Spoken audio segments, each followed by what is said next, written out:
Okay, welcome Math Geniuses. Here we go. We are looking at notes for number 3. And we're looking at integers and their opposites. And of course, as always, the first thing I would like you to do is to write your name up here. Don't write name, write actually whatever your name is. If you're my students, put your roster number. If you are Miss Armstrong's students, put the date. All right? Remember, these are doodle notes, so feel free to color them and make them pretty. Why? Because we discussed left brain, right brain. When you add those extra things, your brain grabs onto it and goes, ooh. Here we go. Integers and their opposites. So first thing I want you to remember is that a negative number, that's where we're going to start right here. Negative numbers, they are any number less than 0, which is that. For those of you that keep getting them messed up. See, it looks like a little L, less than. Okay, any number that's less than 0, that would be a negative number. And that means the opposite is true. Positive numbers are any number greater than 0.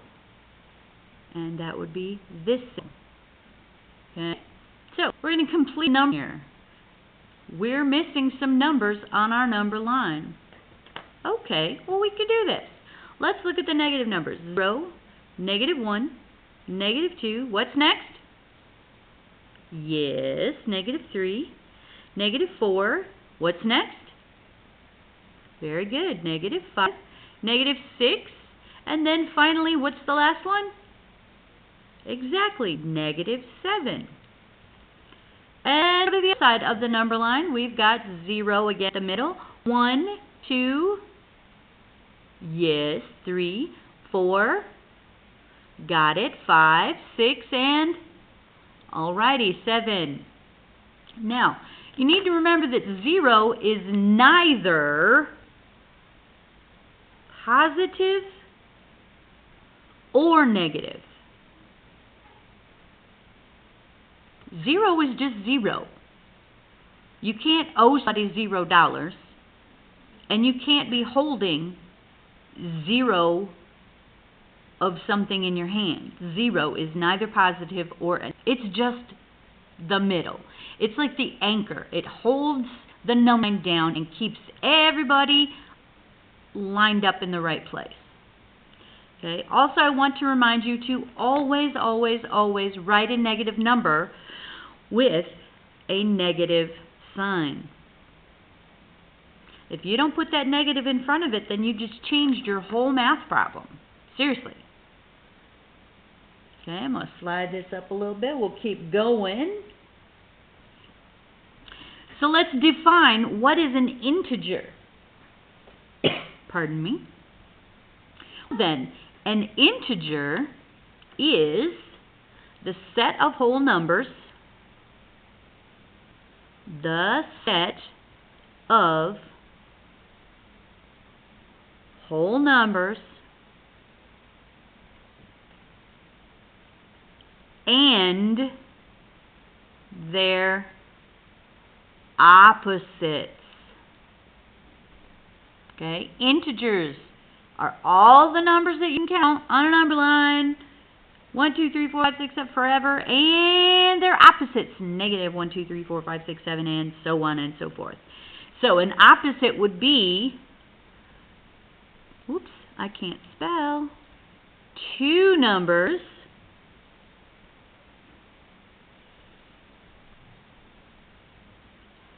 that are equal distance from 0. And we're going to look at that down here. Label and find the opposite. Okay, so we have to label -25 and then find the opposite, and so on and so forth. So we're going to label this and then we're going to write the opposites of those. So this is negative 9. Then we're going to go negative 8.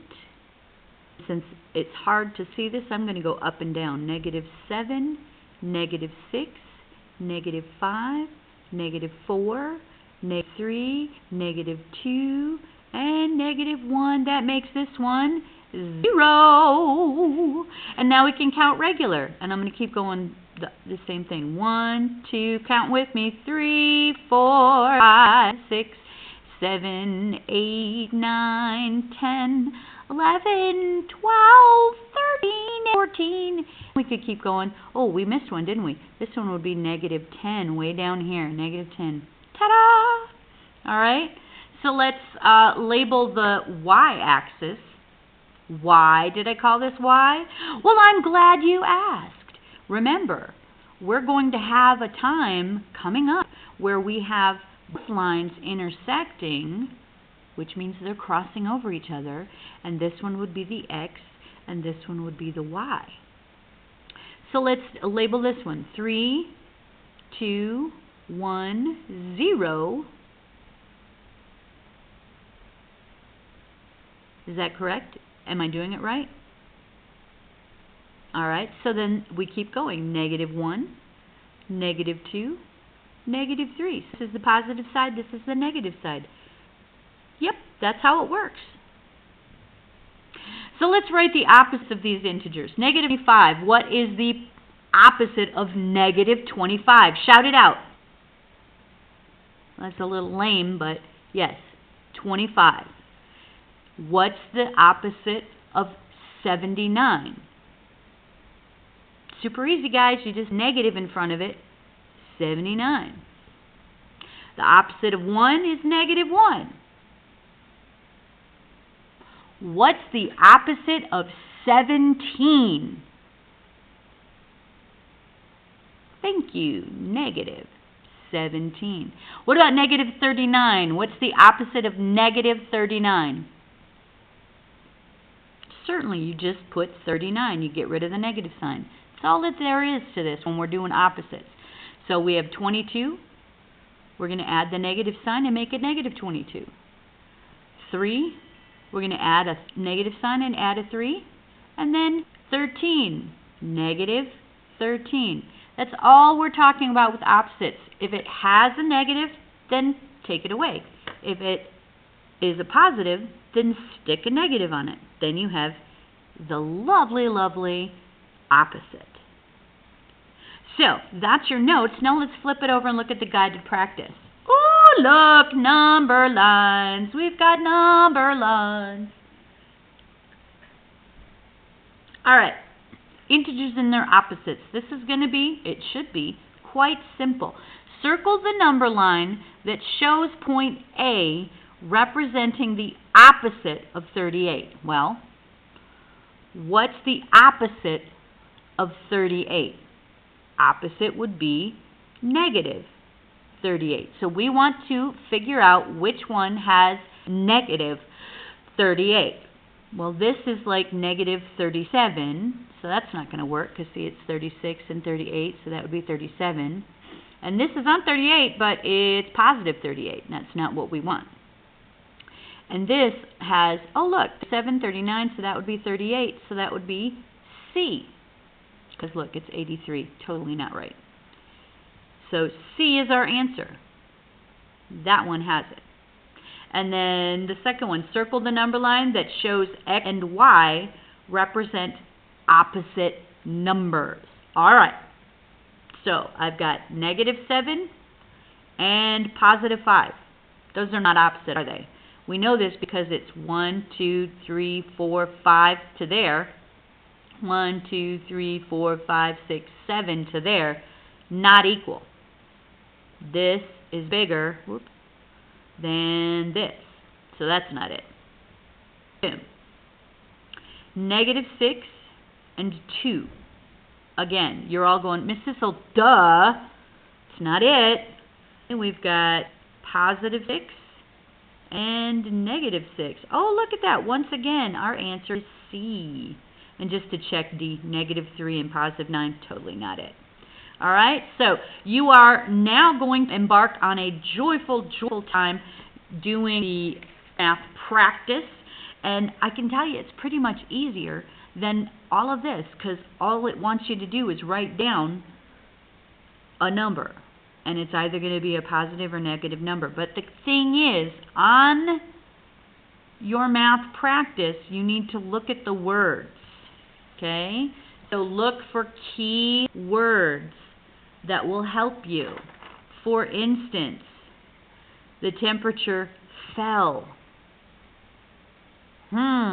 That's important. So make sure you read. For those of you that have trouble with English, have trouble with reading, make sure you check with your teacher, check with your partner, make sure you understand what's going on. So have yourself a good time. Do your best, and I hope you get a great score. Return to me with joy and honor.